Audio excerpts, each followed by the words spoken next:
So to take a screenshot, you can just press Control P, and then your camera comes up.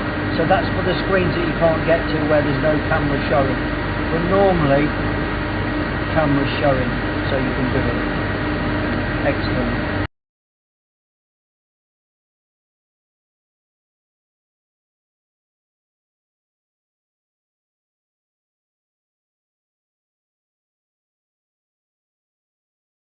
Menu, setup, and we're looking for system data. Now you might have to press that arrow there to see it.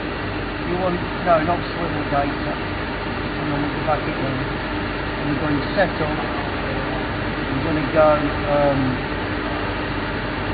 across to system data there. Then it's HMI, expand that menu. Then it's logs, just undo that, logs. And then it's screenshots here, and they're all the screenshots that you've recorded from pressing that camera, and obviously you can copy them and then take them somewhere else.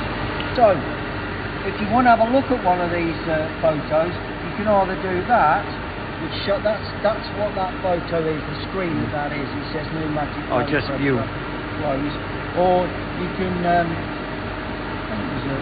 there's an open button there to just open it and close. But be careful, because you are looking at a screenshot, not the screen. So that's how you get to use your camera. Right. Okay. You stop that now.